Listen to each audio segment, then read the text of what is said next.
kining kaon usagid ni sa paborito kaayo ni Hesus. Tinuod nagsugo siya nga magpuasa ta, pero mao gini iyang paborito ang kaon. Nya gamiton pod niya ang pagkaon nga maoy pasumbingay unsaon pagpuyo sa kinabuhi. So kung kuyog tas Ginoo, pirmi yung naay pagkaon. Sa inyong balay, pirmi ba mong naay pagkaon? Wa mo makautang para ipalit og pagkaon? Wa? Og nakautang gani mo kay inyong ipalit og pagkaon, pasabot dili kuyog ninyo ang Ginoo. Hinoon tingali makautang ipalit og TV, ipalit og unsa pa diha. Pero kung makautang mo tungod kay inyong ipasangil ang pagkaon, pasabot ana dili mo kuyog sa Ginoo. Kay basta kuyog tas Ginoo, wa gyoy puasa, way hunong-hunong ang pagkaon. Sa inyong paminaw, kita din his parokya, kuyog tas Ginoo o dili? Ang sa may timaan, wa gyoy hunong kaon, perting kaon. Bisan gani pag-abot atong pandemic, lockdown man ta dinhi, sige kitag kaon dinhi, way hunong-hunong kaon. Nanghatag pa ta ganing pagkaon na to. Ang barangay gani manghatag lag kausas-usa ka sa unom ka buwan, murag kausara ka panghatag, pero kita hapit kada duha ka buwan kahatag kita atong panahos pandemic ba, kahatag kita kausa usahay pa gani makada buwan nga naman, perti pagkaon pasabot kuyog ang Ginoo. Ikaduha, kining kalipay. Basta kuyog ay natong Ginoo, malipayon kita kanunay. Hilingi ay mong tupad na malipayon ka karong si Manaha. Karon lang si Manaha ba? Malipayon ba ka kanunay? Wag yung ka ni Agi nga nasuko ka, wag ka magyaw-yaw. Wa? Og nasuko gani ka, nagyaw-yaw ka, di ka malipayon kanunay.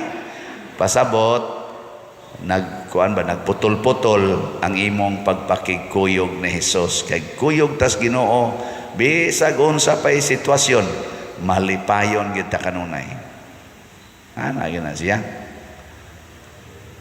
Nya ang katapusan kinig yung kaluwasan. Basta kuyog gani tas Ginoo, daghang kaon, siging kalipay, nya luwas paginta. Nabang mahimo tang manununod sa langit. Kaduhang lingi sa imong tupad na siguro na kang maluwas. Nakasiguro na jud ka nga maluwas ka. Moingon gani, away siguro Ginoo lay magbuot. Kana wa gina magsunod sa Ginoo. Kasagaran na itong tubag, maumandayon na, Ginoo lay magbuot, patay ka diya. Mauna nga, importante kaayo ang atong pagpakigsuod sa Ginoo. Tinuod na ay mga challenges, pero ang gusto lang ni Kristo siya, bag-ong bino, ibutang sa bag-ong sudlanan. Paris-parisa ba? Kanang bag-o nga bino, nagrepresent na sa Ginoo. Because God is always new. Maunang kada adlaw ang Ginoo, bag-o gid siya nato. Bag-o ang iyang ihatag, bag-o ang kasinatian. Bisag kamo mga asawa og bana, karaan naman jud kay na inyong mga naong. Giluod naman mo na inyong mga naong gani tingali. Pero butangi Ginoo ang inyong kasing-kasing, di ba inigtan-aw ninyo inikabuntag sa imong bana, bag-o gyud. No? Karabang dunay bag-ong kainit ba? O gilaay na gani ka karon, gipulaan na ka nang iyang naong, hapit na ka di mo tan-aw pasabot, wa kay Ginoo diri sa imong kasing-kasing. No? Ano man wa man mo tingog diya. Di mo ka-relate. Mauna.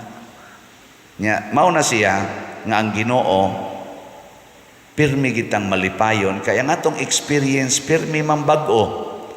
Doon na may gitawag na to bagong ingredient ba. Pero magpabilin gani ita diha sa atong karaan. Kay kaning karaan mao na siya ang sala, the old wine skin or the old cloth. Mao na siya ang sala. Kanang sala muhimo gid na nato nga murag karaan. Tanawa na mga asawa nga mga makasasala, hisgutan gid ng karaan. Ikaw sa una pagyud ka, di ba? Hinumdum ka, uyab batas unang buanga ka. Mauna ni imong batasan, hinumduman gina niya. Mauna ang mga yawanon. Kanang mga anak, ikaw ang tapulan na ka. Kaya iyang hinumduman ka to mga tinapulan sa una ba? Kinsa ninyo din ang di na gyud mo hisgot sa nangagi. Taas ang kawat. Kanang di gyud mo hisgot ba? Istorya. Kusog kay tanang matud pas Tagalog halongkatin ang mga nakaraan. Numrobag anaon gyud ba? Banhaon ang mga bukog sa kagahapon nga gilubong na unta sa kadugay na sa lumot, gilubong na sa lumot sa kalimot. Banhaon gyud. Karon ayaw gyud sagula ang yawa ug ang Ginoo. Una, unsaon man butangi og pading sama ni Rebecca diri sa atong unang pagbasa. Si Jacob gusto niyang maluwas, gusto maoy matagaag panalangin niya kay ang pinangga ni Isaac, si Esau man katong maguwang maoy gi tagaan ni kanini ang Isaac og misyon aron nga iya dayong ihatag ang panalangin. Si Jacob dili man to siya mangayam, so di siya kahimo atong misyon, pero gusto ni Rebecca nga ang iyang anak mapanalanginan. Unsa may gibuhat ni Rebecca?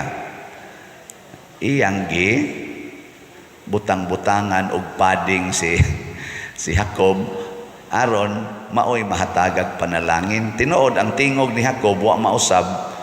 Dul-duol ra man sa silag tingog ni Esau. Niingon si Isaac, nabuta man in taon si Isaac kani man kung Ginoo usahay san magpabuta-buta pod ni siya. Kay kundi siya magpabuta-buta basig timan-an niya ang atong mga kasalanan kanunay. So nagpabuta-buta sa atong gi pading-padingan ni Rebecca, napanalanginan yun. Sa mga reflections sa mga theologians, kani kunos Rebecca mura kununig ang mahal nga Birhen Maria. Kanabang iyatang pading-padingan ba? Din magid unta ta madawat sa Ginoo. Ganang naong nimo, madawat pa ka na sa Ginoo. So, sala pa lang nimo, portinandaghana. Pero ang mahal nga Birhen Maria, kamao siyang mo adjust, kamao siyang mo butang ba, unsay angay ibutang nato para mahimotang acceptable sa Ginoo. Kay kani manggong mga inahan, kuan kay na sila, in touch kay na sila silang anak, kay bahogid sila unsaon. Muna ang mahal nga Birhen Maria nga atong gibijilan karon, kahibaw siya unsaon nga mahimotang angayan ngadto ni Hesus. Maubitan na ka na mga COM, kaagi ba mong COM? Children of Mary. Naamo na sila'y motto, to Mary, through Mary to Jesus. Pinaagi ni Maria ngadto ni Hesus. Kung suod ka ni Maria, masuod sa ka ni Hesus. Nya dili tungod kay angayan ta kuan lang Maria gibutang-butangan ta niya ba nang litan kusog kay ka mamalikas nya moduol ka ni Maria butang-butangan ni Maria ang imong baog purity kay pure man kay ni siya nya moingon dayon ang Ginoo tanaw na ko sa imong naong mura mangyud ka katong akong ighuhog sa impierno. Pero ang imong baba, murag baba sa kong inahan. kusog ka manghimantay kanang imong mata himantayon kay tanan. Nailan nas Ginoo, ang Ginoo, ikaw man tong himantayon kayo nga ako nang gikandidato sa impyerno, pero ang imong mata karon mura na magmata sa akong inahan. Ana, ibutang na ni Maria. Wa mo kibawa na. Kadang imong kamot nga luos lang pangusi, luos lang panghapak, gitiman nas Ginoo Yung Ginoo, mao magyud kay tag-iyas kamot nga katong kusog kay mangusi sa mga bata. Ana, ako man kang impiernohonon, pero ang imong kamot karon mao na mag texture sa kamot sa kong inahan. Ay butangan sa kang Maria sa katong. Kay si Maria nakapasar mas langit. Iyan ang ipaambit nato. Pero ang problema lagi, gusto ba mong maliwat ni Maria? Suod mo ni Maria? Dili. Ala, pag Legion of Mary mo. Dini ato na natag, ato nang gikusgag maayo Legion of Mary. Pag magpakasundao ta ni Maria. O kung sa may kinaiya ni Maria, pirming bag-o ang iyang mata nga magtan-aw sa tao. Pirmi sang bag-o ang iyang kasing-kasing nga muhigugma sa isig ka tao. Dili siya magtimaan sa mga sayop. Ang iyang timan-an kanunay inig karong adlawa nakigatubang ko sa image and likeness of God. Sige, lingya imong tupad. Nya isulti niya unsay bag-o nimong nakita diha niya. Sige, ready, go. Ingna bag-o lagi ng imong ilong. Gahapon taas-taas, karon lisngag na.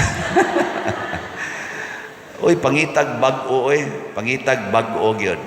Ana, tanawa di ba, bag-o na sad ang atong slot ang gidaghanon. Ako ang taga-ana. Bag-o na sad ni. Ingon ka ni Bas Father, mangita gina siya adlib aron lang gyud makalusot ng iyang slot. Og mao ni makapalangit ninyo nganong di man nato ni i-promote. So as of yesterday, ang atong SBF DAG nahalina na taog 31,634 ka slots. Pakpak. Niya ang atong 19 slot challenge, mauna ni siya ang final. Di na ko mo ihap sa uban kay ako na lang gi tangan na lang allowance. So 225 gyud ang atong 19 slot challenge. So pakpak. Yes.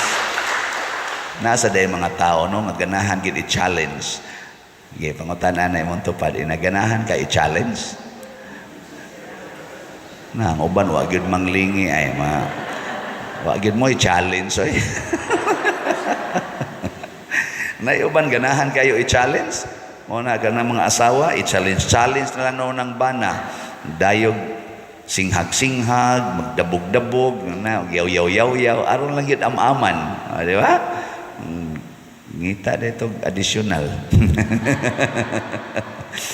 Wow na. So ang importante nga bag-o. Una sa atong tubag sa Salmo, unsa to atong tubag? Dayga ang Ginoo kay siya maayo. Nganong di man tapulan anang maayo? Kay bawo mo ngano? Kay ang usa ka butang matawag lang nimo maayo basta dili mudaan. Dili mudaan ba? Bisan gani ka na mga karaang simbahan, ingka antik man na pader. Mo na kanang antik pirmi kinang bag-o ang iyang quality. Nganong na antik man na siya kay nakasustenir siya sa mga damag sa pagsulay sa nature. Muna nga doon na siya quality nga pirming bag-o. Ano bang pirming ligon, nakasustenir ba? Muna mudahig ta, biliban ako. Ana. Pero sige gani ng imong kilay o kakiskis, ana, di na ginabago. Ingka, oy, di man kasustenir imong kilay, dali raman kay mawa. Imong buhok dali kay mausab ang kolor awa na di na nabago wa ka sustenir ba pero kana ganing uban nga di gyud koloran ang buhok ang kilay di gyud usbon ana mingka kasustenir gid siya no din amang gid na uso ng iyang buhok pero kasustenir gid siya pasabot makadaig ka sa iyang strength Pero kanang dali kay mada sa mga kalibutanon, inig-uso sa blanda yon, inig-uso sa kanang sana straight nga buhok, straight sa dayon, inig-uso sa buhok nga mugbo sa dayon, ig-usos tagas, sunod-sunod sa uso ba, dili ka bag-o. Dili sad ka matawag og kanini ang lig-on, dali nga maanod. Mao na ayaw na gyud pagpaanod-anod. Unya ikuyog ang Ginoo kanunay sa imong mga desisyon. Pangutana ba? Sugot ba kang Ginoo nino nga motambong kusmisa nya matuog ko? Ay di ba hindi sugot? Na mata na yan ka. No? Sugot ba kang Ginoo nino nga motambong kusmisa di jud ko muhog og kolekta? Ay na ba? Sugot ba kang Ginoo ani nga iniguli na ko sa amo gikan ko sa misa, mga saba lang yapon ko sa akong mga anak no? Sugot ba kang Ginoo ani nga sige kog simba niya igabot ako sa amo, awayo na ko akong bana kay gikan sa iyang kabit na makani mao ba kani gustos Ginoo?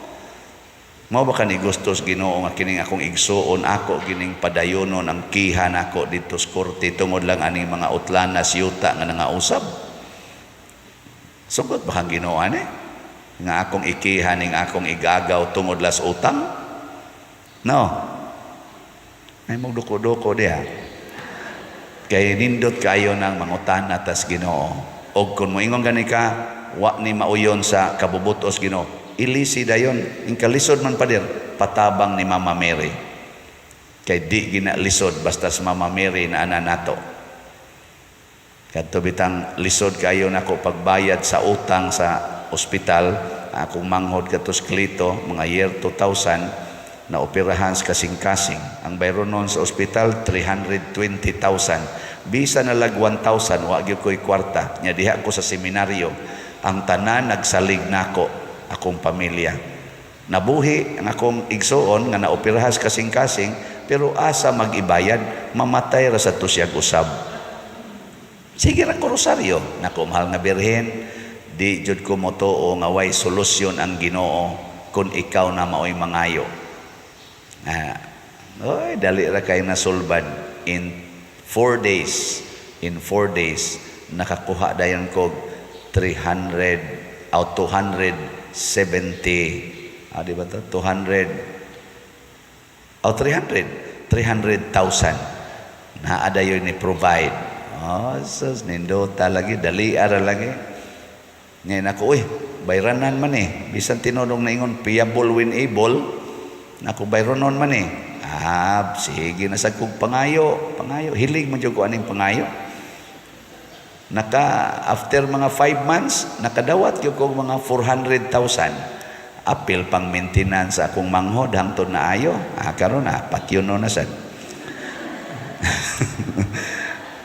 Pero naayo siya itong problema nakumplito yun ang process sa pagtambal niya. Pero karon abot lang nagkanusa sa namamatay.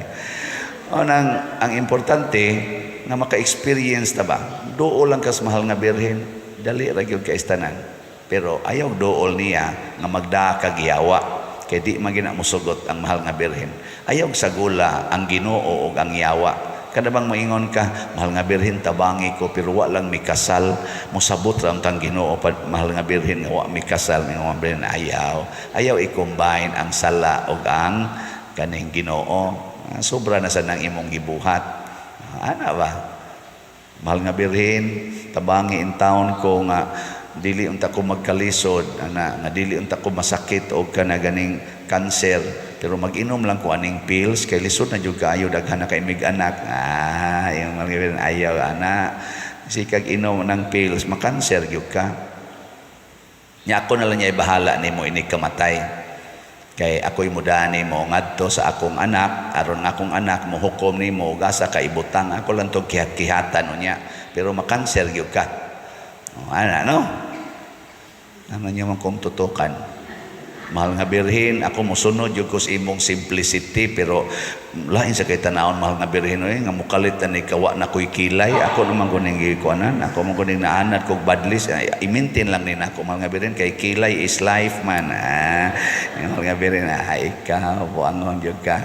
Muna, lipay ko, na ako yung mga kaila, ikita na mo karon, ang buhok natural na, batian na lagig naong. Pero proud kis lang ng paden, naminaw na dyan ko nimo, tanawa akong buhok, nako, oh, Jesus, debate na dyan kag naong tanawon. Pero in the eyes of God, nagsidlak-sidlak ang imong kagwapa. Ayaw kabalaka ng manaway nga mga matang yawanon, ang matang Diyos nun, mao'y basihi, kay nagsidlak ang imong kagwapa, sama ni Maria, nga daw ba nagbanag sa kaadlawon, masiga murag adlaw, kalisangan maingog kasundaluhang, hinanay alang sa gubat. Masan mo kibawa to, sige na, manindog na ta.